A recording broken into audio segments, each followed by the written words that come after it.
But lots to chat about when it comes to autos as well. That silver lining is the festive season. Is it going to give the sector a much needed break from the slowdown? Vivek Iyer is standing by. He's got an ET Now poll for the auto sales numbers for the month of August. So Vivek, what is the street expecting? Is it going to be more speed bumps or a smooth road ahead? Well, it appears as though at least for the month gone by, you are going to expect some more speed bumps. So the three key factors that you're looking at, number one, production. The buzz is that few companies may be forced to take further production cuts. When you're talking about inventories, despite a lot of efforts, inventories continue to remain quite high. And when you're talking about demand in the in the month gone by, especially for the CV sector, was something that was really muted. In fact, if you're talking about the 18 Now poll that's been compiled from a whole host of brokerages, Maruti, one of the biggest players, expect a 33% decline as far as the auto sales numbers are concerned. So that's a significant dip that you're expecting to see as far as Maruti is concerned. M&M, you're seeing a dip of close to 18%, and Tata Motors, again, 48% dip is the kind of dip that you're seeing as far as the monthly auto sales is concerned. Now, if you're talking about Ashok Leyland, again, you're seeing a 35% year-on-year dip. And again, this is something that shows that how tough the industry environment is seen and how low the expectations are going into this particular quarter. In fact, what CLSA is saying is that the sector continues to face extremely weak environment, which is of the demand environment. They're also saying that the inventory remain quite high, especially both in the two-wheelers as well as the four-wheeler space. So as far as the CLSA is concerned, it appears as though the pain is still not over, and most of the brokerages are quite hopeful that the kind of festival season that is coming up, you're going to see some amount of buying activity coming into this particular space. Okay, let's take forward that conversation then, and joining in right now is Jagdish Khattar, auto expert, as well as Jay joining in from Elara Capital. Good to have you both on board. Jagdish, I'm going to start off with you. The big question is, we've seen an absolute disaster really play out within the auto space. The slowdown has been very evident. This has been acknowledged by a lot of the major auto companies, and everything that could have gone wrong pretty much has. Is demand going to return in the festive season?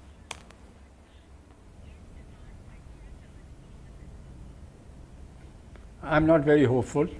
You see, when we are down by 20, 25, 30%, even a couple of points up, it's not going to make much of a difference on in the totality. And also, please do keep in mind that the top 2 or 3 players control about 70% of the market, 65 to 70% of it. India is a very peculiar market. You got to segregate the leaders, which are only a couple of them, and between the first two a huge gap, and another more than a dozen who are so small players. So I think we tend to forget that small players are really going to have a very tough time. Maruti may be down by 20-25%, but with such a capacity, such a network, they'll be able to take it in stride. So I think there is going to be a lot of distortion as far as the effect of the market is concerned. Now, as far as this trend is concerned, too many things have come at the same time. I don't see any single bullet which can improve the situation. For the last 2 years, as far as the car industry is concerned, we have had different policy announcements on Euro 4, Euro 5, Euro 6. Then we have had financial issues which are coming up. Then we have had emission norms which are there. So the point I'm making is that everyone possible in this game has contributed to some confusion, and this has brought about uncertainty in the mind of customers. Let us keep in mind that 30-40% of the people buy a car for the first time. Okay, they may go ahead. You got another 50% who buy either a second car or a replacement. A few percentage of them can postpone, and it can make all the difference as far as the industry is concerned. If I have to replace a car with another one, I can take it easy, especially when there is so much of uncertainty. So the short point I'm making is that we have gone through, and we are going through, a bad patch, some of our own making, some of overall that has affected, and we are not likely to go out of it in a big way very soon. Jay, I wanted to, get you in on the discussion as well, because channel checks are indicating that it's going to be yet another month of negative growth. Do you also expect no improvement even ahead of the key festivals in various parts of the country? Or do you expect September to finally show some signs of an uptick?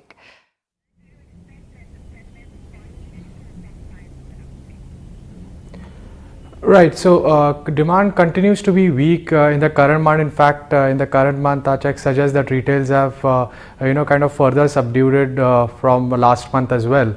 And on a YOY basis, we are seeing wholesales down anywhere between 15 to 50% as well.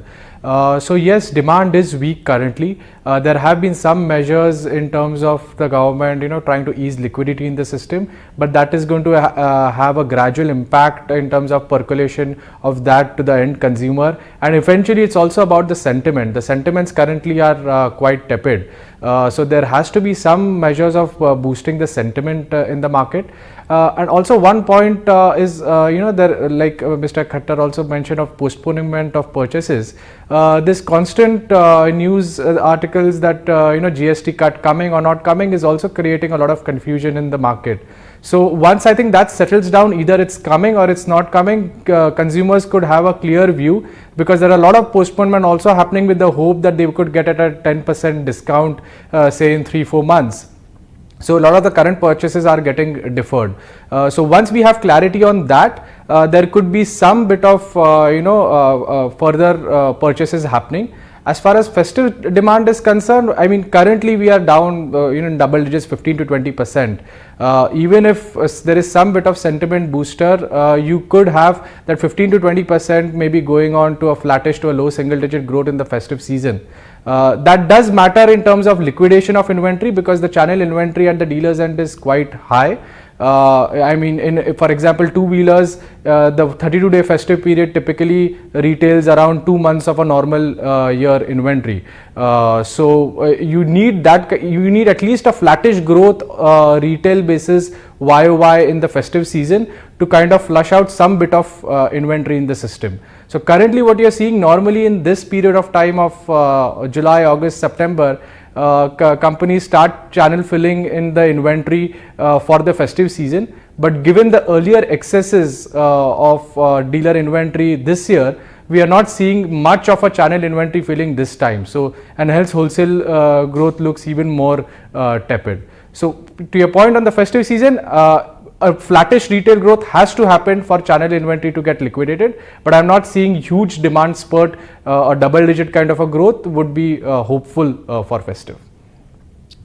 Okay. Mr. Khattar, give us a sense as to the rural pockets over there. That's a key market as per some analysts, and they believe that there has been a mild improvement over there. What can that be attributed to?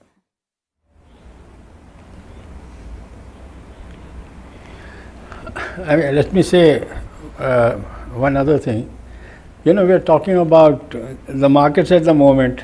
We have different markets today: urban area, semi-urban, rural.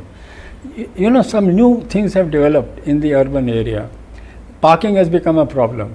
Now people who have 2 or 3, I'll come to the rural part just now, 2 or 3 cars earlier, now are reducing it by 1 and using Ola, etc. Because there is no parking. If you take your car to a place and there is no parking, you have to park it outside, far away, etc. Much better to take a taxi and go there. So you are reducing 1 car per family depending upon what it is. So there is an issue like this. Youngsters are now placing their car, according to the reports, studies, in the number 4th or 5th in their priority.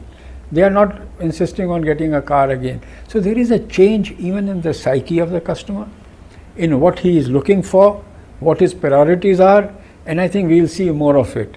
Now, as far as rural is concerned and other areas are concerned, at the end of the day, rural is also having their own problems.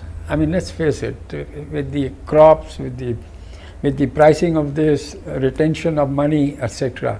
So there will of course be a different growth in urban areas, semi-urban and others, but each one of them is having some problem, some of their own making, some of the government, or some of the environment. So I am not very confident. I mean, a slight improvement may take place, but there has to be a trigger for something, there has to be a confidence for something, there has to be, buying car in many families is like a festivities, and that really creates the environment for it. Is it there at the moment? I'm not very sure. Wanted to get in a view where we're talking very optimistically about, plans for EV coming into India. How ready really do you think we are at this point in time? And can the companies, adhere to all of the technology and expertise that is required for the same?